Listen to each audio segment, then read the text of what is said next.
할렐루야. 오늘은 반석이신 예수 그리스도 제목으로 말씀을 전하겠습니다. 2주간 특별 새벽 집회를 통해서 은혜를 받고 다시 우리가 돌아와서 고린도전서 말씀으로 돌아갑니다. 고린도전서 말씀으로 또 여러분들의 영을 깨우고 또 하나님께서 바짝 다가가시는 은혜를 축복합니다. 오늘 이 새벽 반석이신 예수 그리스도의 은혜가 우리 모든 성도들의 가정에 또 성도들에게 충만하시기를 바랍니다. 반석하면 먼저 마태복음 7장 말씀이 떠오르시지 않습니까? 반석 위에 세운 집과 모래 위에 세운 집이지요. 마태복음 7장 24절에 보면 그러므로 누구든지 나의 이 말을 듣고 행하는 자는 반석 위에 지은 집이 있고 모래 위에 지은 집이 있는데 예수님의 말을 듣고 그대로 사는 사람, 말씀대로 사는 사람은 그 집을 반석 위에 세운 지혜로운 사람과 같다고 말씀하십니다. 이어서 비가 내리고 찬수가 나고 바람이 불어 그 집에 부딪히되 무너지지 아니하나니 이는 주추를 어디에요? 반석 위에 놓은 까닭이라고 말씀하고 있습니다. 반석 위에 지은 집은 이 세상이 변하고 어떤 일이 일어나고 어떤 바람과 어떤 풍파가 있을지라도 어떤 큰 일이 있을지라도 그 집은 무너지지 않는다. 그 집은 어떤 집이라는 것입니까? 하나님의 말씀대로 사는 사람. 예수님이 우리에게 주신 그 말씀대로 살려고 그 말씀에 의지하는 사람, 그 말씀에 생명을 거는 사람, 그 사람은 어떤 일이 있어도 넘어지지 않는다. 그 사람이 바로 반석 위에 집을 지은 사람과 같다고 예수님께서 말씀해 주셨습니다. 그리고 이어서 모래 위에 지은 집에 대하여 말씀하고 계십니다. 어떤 사람이 집을 모래 위에 지은 사람과 같습니까? 마태복음 7장 26절에 보면 나의 이 말을 듣고 행하지 아니하는 자.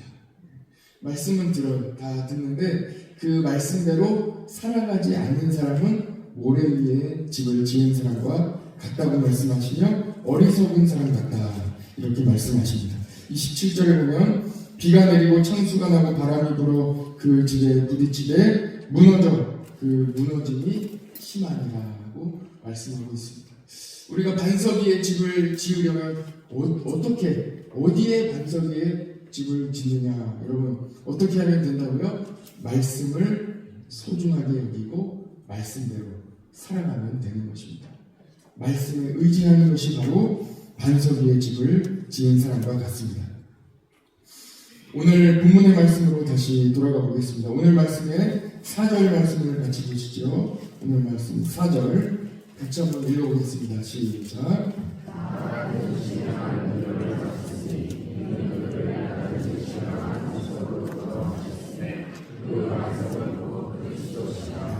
그 반석은 곧 그리스도시라고 말씀하고 있죠.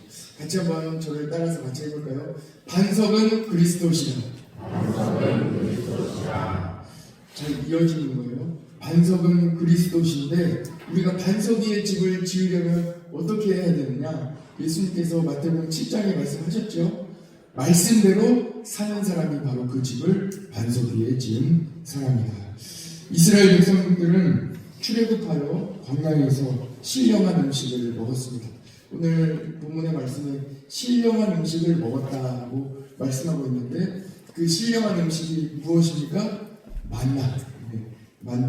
만나의 뜻은 이것은 무엇? 이런 뜻이에요. 한 번도 본 적이 없고 이스라엘 백성들이 이제 가나안 땅에 도착하여 정착하게 된 이후로 다시 그치게 된 이 신령한 음식 하나님께서 새벽마다 내려주신 너무나도 신비한 음식이 바로 만나입니다. 왜 이 만나가 이렇게 신비합니까?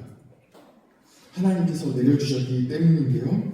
새벽마다 내려주신 음식, 광야에서 이스라엘 백성들은 이 만나만 먹었습니다. 매일같이 만나만 먹은 거예요. 하나님이 내려주신 신령한 음식입니다. 요즘 다들 건강을 위해서 먹거리에 관심이 많으시죠. 요즘 건강을 위해 먹거리를 신경 쓰다 보면 영양소가 있죠. 탄수화물, 지방, 단백질, 그래서 탄단지, 이 영양소를 잘 갖추어야 한다는 것이죠. 비율을 잘 맞춘 식단을 먹어야 건강하다, 이런 이야기를 많이 들으셨을 것입니다. 또한 탄수화물, 지방, 단백질뿐만 아니라 야채와 과일을 적당히 섭취하면서 각종 비타민과 미네랄을 섭취해야 건강도 좋아지고 또 면역력도 높아진다. 그리고 건강한 분들은 그 면역력과 건강을 잘 유지할 수 있다. 이런 이야기는 잘 많이 들어보셨을 것입니다. 왜 이렇게까지 영양소에 섭취하는 일에 신경을 쓰고 중요하게 생각하겠습니까? 먹는 것이 중요하기 때문입니다. 체중을 조절하시는 분들이나 질병으로 인하여 건강관리를 하시는 분들에게 가장 중요한 것은 먹는 것, 식단 관리라고 합니다. 그 다음에 먹는 것 다음에 운동, 생활습관, 자세 이런 것들도 관리해야 한다고 하죠. 건강관리에 있어 무엇을 먹느냐가 그렇게 중요하다는 말씀입니다. 그러나 이스라엘 백성들을 보십시오. 정말 신기합니다. 광야에서 유일하게 먹은 것이 만나요. 물론 가끔 메추라기도 보내주셔서 고기도 먹고 가끔 다른 것도 먹었지만 매일 먹은 것이 만나요. 기본적으로 먹은 것이 만나입니다. 다른 것 아무것도 없어요. 그래서 한때는 이스라엘 백성들이 자극적으로, 이 만나는 밋밋한 맛으로 먹는 것이기 때문에 큰 맛이 없어요. 그래서 자극적인 맛이 먹고 싶어서 이 애굽에서 먹었던 향신료, 파, 마늘 같은 양념, 이런 것들을 먹고 싶다고 하나님께 불평하고 불만한 일도 있었습니다. 애굽에 있을 때는 고기가마 곁에서 그 냄새라도 맡고 그 국물이라도 마셨는데 이곳 광야에서는 오직 밋밋한 만나만 먹고 있다고 하나님께 불평했던 것이죠. 그러나 반대로 생각해 보십시다. 만나만 먹었던 이스라엘 백성들은 건강했어요. 이 광야 지날 때에 광야는 매우 건조한 지역이고 낮과 밤의 기온차가 매우 심한 지역입니다. 잘 섭취해야 돼요. 특히 여러 가지 영양소를 잘 섭취해야 그곳에서 살아남고 건강을 유지할 수 있는. 그런데 그 중에 누가 있었습니까? 모세가 이끌어간 거예요. 모세는 80세대 광야를 출발하여 120세까지 그 눈이 흐리지 않았다고 했는데 하나님의 은혜로 만나만 먹어도 만나만 섭취해도 그 건강에 전혀 이상이 없는 그 신령한 음식이 바로 만나였습니다. 만나만 먹으면 성병 질환도 없고 부족한 영양소도 없습니다. 광야와 같이 매우 악조건 속에 매우 극단적인 이 환경 가운데에서도 살아남을 수 있는 귀한 신령한 음식이 바로 만나였습니다. 모든 필요한 영양소가 다 그 안에 있었던 것이죠. 여러분 중에 혹시 영양학이나 음식을 개발하거나 그 중에 계신 분들은 만나에서 아이디어를 얻으셔도 좋을 것 같습니다. 이 모세가 건강을 유지했다는 것, 이 강건했다는 것이 우리에게 은혜를 주고 있습니다. 그러나 이스라엘 백성들은 이렇게 신령한 음식, 완벽한 음식, 반석에서 나오는 완벽한 물을 마셨지만 모두 광야에서 멸망받았습니다. 왜 그랬습니까? 왜냐하면 하나님 앞에서 하나님이 기뻐하시지 않는 일을 행하였기 때문입니다. 말씀대로 살지 않았기 때문입니다. 오늘 말씀에는 이스라엘 백성들이 광야에서 어떻게 말씀대로 살지 않았는지 그들이 행한 악한 일에 대하여 4가지로 말씀하고 있습니다. 4가지 한번 잠깐 살펴보고 넘어가겠습니다. 오늘 말씀을 보시죠. 먼저 7절 말씀 보시겠습니다. 7절 말씀. 그들 가운데 어떤 사람들과 같이 너희는 우상 숭배하는 자가 되지 마라. 이스라엘 백성들은 광야에서 우상 숭배를 했습니다. 우상 숭배는 무엇입니까? 하나님 이외에 다른 것을 의지하는 것이죠. 두 번째로 우리 8절 말씀을 보십시다. 그들 중에 어떤 사람들은 음행하다가 하루에 23,000명이 죽었나니 우리는 그들과 같이 음행하지 말자. 음행은 무엇입니까? 가정을 지키지 않는 것입니다. 가정을 버리는. 세 번째, 하나님을 시험했습니다. 9절에 나오지요. 그들 가운데 어떤 사람들이 주를 시험하다가 뱀에게 멸망하였나니 우리는 그들과 같이 시험하지 말자. 하나님을 시험했습니다. 하나님을 왜 시험했습니까? 하나님의 능력과 하나님의 도우심을 의심했기 때문입니다. 이스라엘 백성들은 하나님의 능력을 의심했습니다. 네 번째입니다. 원망했습니다. 10절 말씀을 같이 보시죠. 그들 가운데 어떤 사람들이 원망하다가 멸망시키는 자에게 멸망하였나니 너희는 그들과 같이 원망하지 말라고 말씀하고 있습니다. 이스라엘 백성들은 가나안 땅에 도착하여 정탐하고 그 땅이 얼마나 크고 광대하고 그 땅이 얼마나 젖과 꿀이 흐르는 비옥한 땅인지 다 정탐한 이후에도 원망하고 불평했습니다. 불가능한 것들을 크게 보고 하나님의 능력을 의심했습니다. 끝까지 하나님 앞에 감사하지 못했습니다. 여러분 얼마나 감사합니까? 아무것도 없이 이스라엘 백성들 다 잃고 애굽 땅에서 모든 것 다 잃고 노예로 전락하여 하루하루 매우 힘들게 살아가던 민족을 하나님께서 불러 그들을 광야를 통과하여 하루하루 다 먹이시고 입히시고 건강을 다 지켜주시고 드디어 약속하신 가나안 땅에까지 다 인도해 주셨는데 그럼에도 불구하고 그들은 감사의 주권을 하나도 찾지 못하고 있는 모습을 우리는 잘 기억하고 있습니다. 그들은 자기 땅을 갖게 되었음에도 하나님께 감사하지 못했습니다. 그들에게 남아있던 것은 여전히 차가운 시선이었습니다. 어떻게 이스라엘 백성과 같이 우리는 하나님 앞에 하나님을 섬기며 그 말씀대로 살아가며 교만하지 않을 수 있겠습니까? 오늘 말씀해 주신 대로 우리의 삶을 반석 위에 예수 그리스도께 두면 됩니다.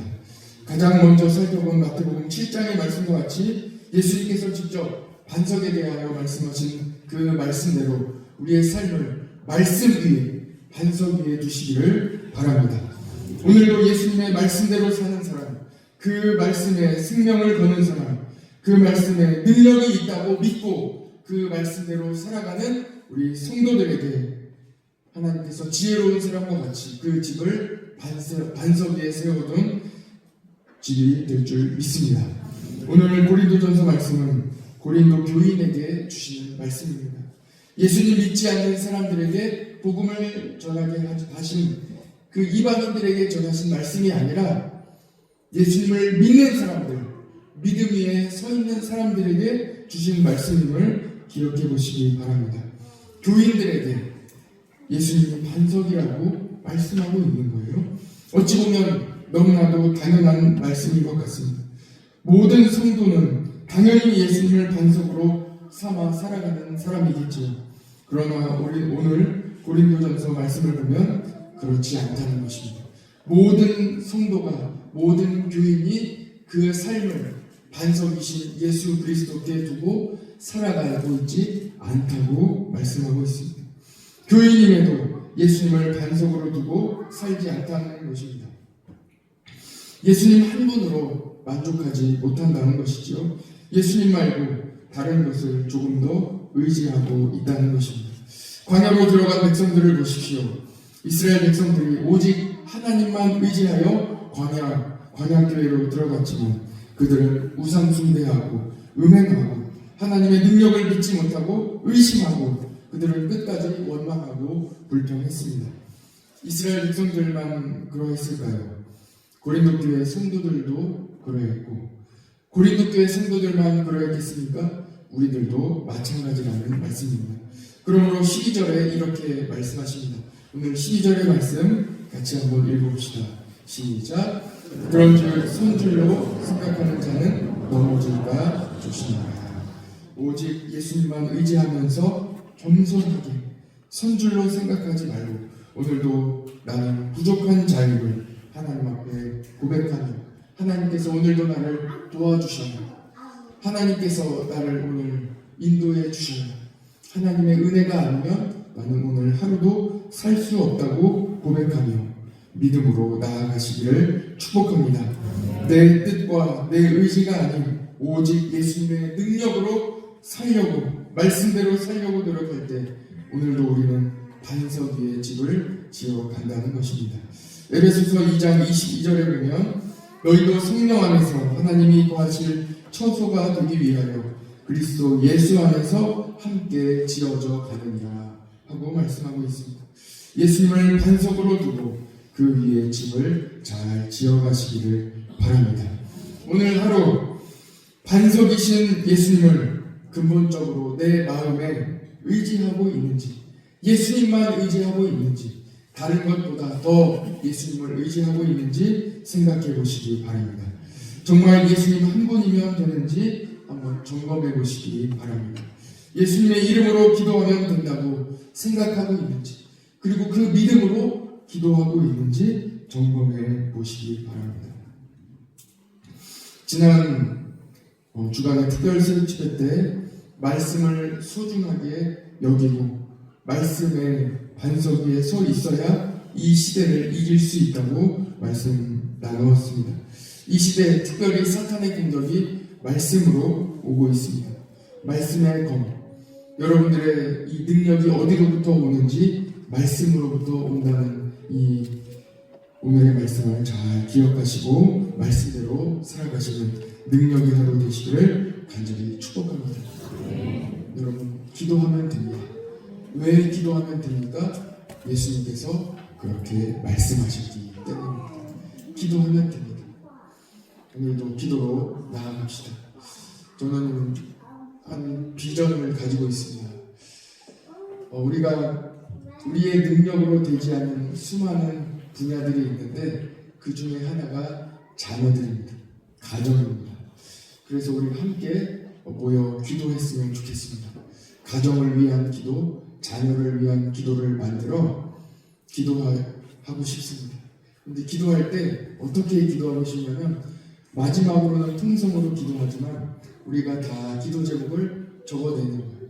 그래서 그 기도 제목을 같이 읽고 기도하는 거예요. 그 기도 제목을 가지고 그대로 될 줄 믿습니다 하고 기도하는 거예요. 그리고 같이 그 기도 제목을 나누고 중보하는 거예요. 기도하다 보면 하나님께서 들어주시고 응답해 주시지 않겠습니까? 작은 분야부터 큰 분야까지 하나하나 응답해 주셨을 때 그 응답을 또 적어내면 또 나누는 거예요.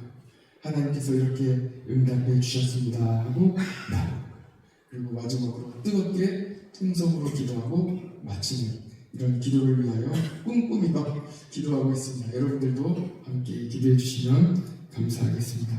오늘도 예수님만 따라갑시다. 왜 예수님만 따라가면 되겠습니까? 말씀에 그대로 나와 있기 때문입니다. 오늘도 말씀을 의지하시며 말씀대로 살아가는 우리 모든 성도들 되시기를 축복합니다.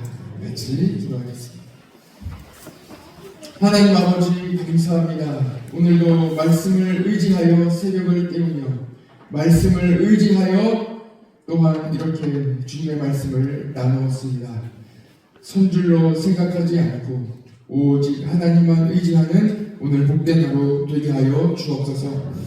말씀을 의지하며 기도로 나아갑니다. 기도에 능력이 있어 기도하면 하나님께서 들어주시고 우리가 할 수 없는 모든 어려운 일들 가운데 주님의 능력을 경험할 줄 믿습니다. 오늘도 기도로 나아가오니 주여 응답해 주옵소서. 우리 가정을 지켜주시고 우리 자녀들을 붙잡아 주시고 믿음 가운데 설 수 있도록 하나님 인도하여 주옵소서. 해외에 있는 자녀들, 또한 군에 있는 자녀들, 또한 지방의 여러 곳에 있는 자녀들 주님께서 지켜주시고 믿음으로 나아갈 수 있도록 오늘도 말씀으로 붙잡아 주옵소서. 모든 것 주님께 맡겨드리며 예수 그리스도의 이름으로 기도드립니다. 아멘.